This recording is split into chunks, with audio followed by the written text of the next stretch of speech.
Welcome to the Back to School annual update. The first step for completing this update will be to review the information that is provided in your email. If you can't find that email or would prefer to view that information online, you can do so by visiting our website at SoWashCo.org. On our website, you will go to the Families menu and click the Back to School update found under that drop-down. Once you select that, you would be shown the information that was sent to your email. This includes basic instructions, help contact information. If you need to reset the Campus Parent Portal password to complete the update, you can do so by clicking the link provided in the email or on the website. If you need additional assistance, you can also complete our technology support form available in both places. Once you complete that form, you will usually hear back from us within 48 business hours to get you started on the update. To begin, you will click the Campus Parent Portal link and log in using your Campus Parent Portal username and password. It will bring you to a landing page with a menu on the left side. You will select the More button and then scroll over and select the annual update.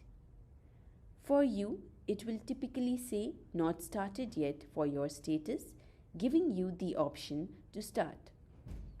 If you have begun the update, it will show in progress and give you the option to continue. On the next page, you will have all of your students listed. So, there's two questions that you'll have to ask here. Do you in fact see your student on this page? If so, do they have a yes in the column titled Requires Update?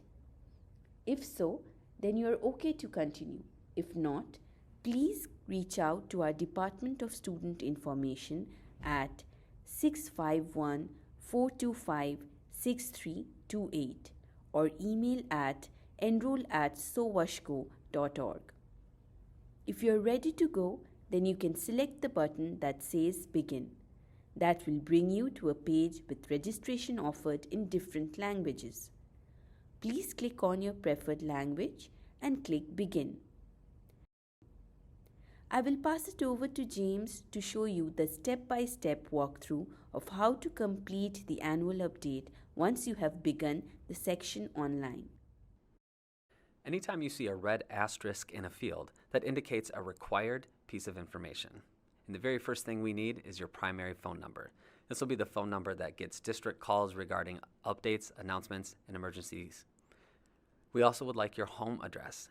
You also have the option to change the home address if the one that is listed is incorrect.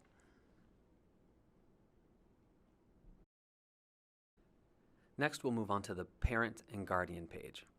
If a name is listed as yellow, that means it needs to be edited and reviewed. So first, we'll start with the first one, James. We'll click the button that says Edit Review.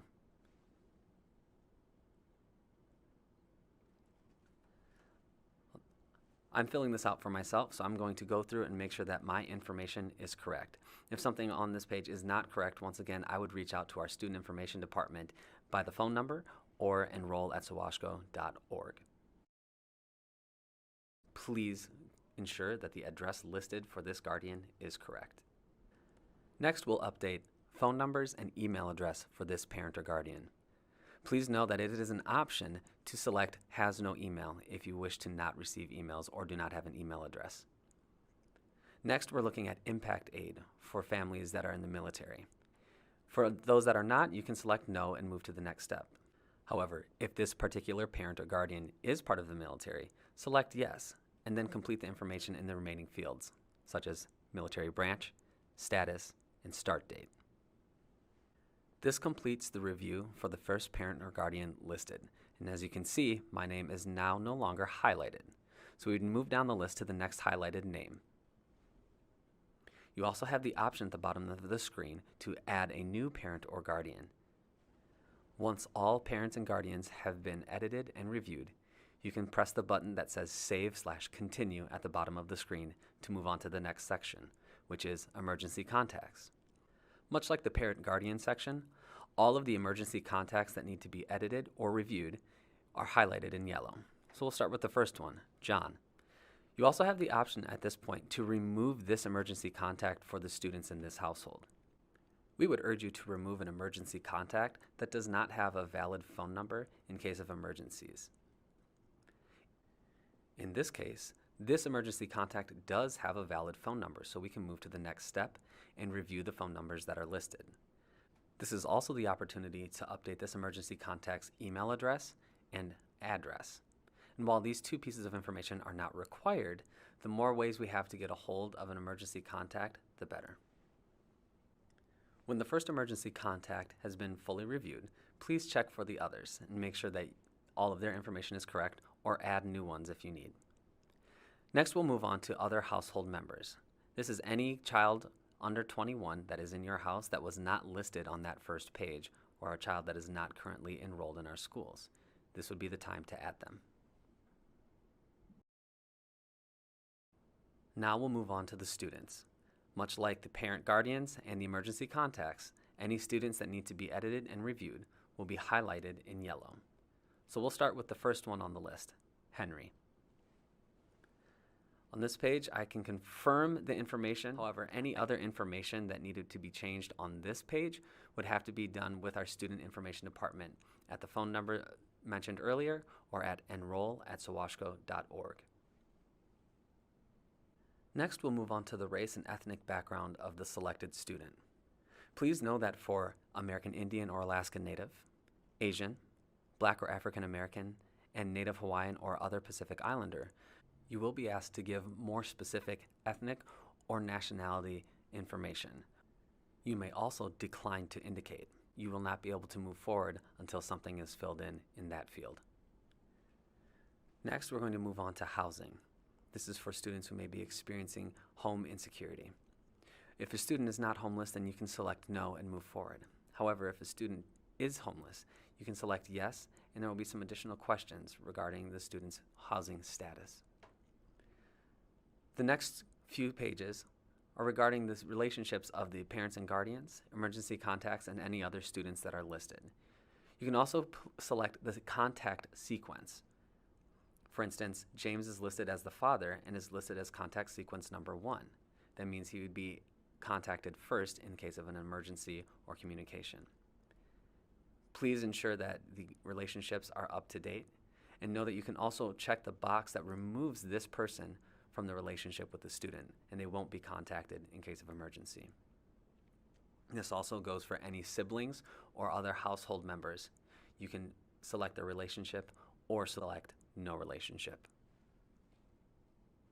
The next section of the review will be specific to the student's age. If the student is in elementary school, then they will have an emergency school closing form for South Washington County Schools, which gives options like should come home as usual, must call me, the parent guardian, or has an alternate plan, which they would write below.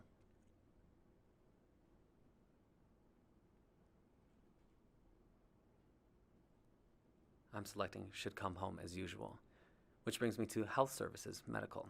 I can select there's no medical condition, or I can select add a condition and choose from asthma, diabetes, epilepsy, or severe allergy to make sure that our health department and schools have this crucial information. Next, you'll have the opportunity to add any medications that a student is taking. You can tell us the type, where it's taken, and any other comments or instructions. Also, if there are any medications that are currently listed that the student no longer takes, you may remove them. If your student needs to add a medication for school, please print out and turn in the medication authorization form to your student's assigned school. For secondary students, there's also an option for self-carry pain relievers. The parent or guardian can give their student permission to self-carry pain relievers such as Tylenol or Motrin while at school. The next section is for all students. First, the media opt-out, where you can give permission or do not give permission for your student to be interviewed, photographed, and videotaped for the district. Next is the opportunity to give or not give permission for your student to participate in any field trips that are offered. Finally, please acknowledge that you've filled this out to the best of your knowledge and sign in the box, and you're ready to move on to any remaining students that you have. Please continue until all students no longer are highlighted in yellow or add a new student. Once you've completed the review of all of this information, you can hit the red Submit button. Please know that by confirming, you will not be able to go back into this system and update or edit any information. Any further changes would have to be made directly with our Student Information Department. Thank you for taking the time to ensure that all of the information in Infinite Campus is correct. The more information that we have, the better we can serve you and our students. Once again, thank you for your time.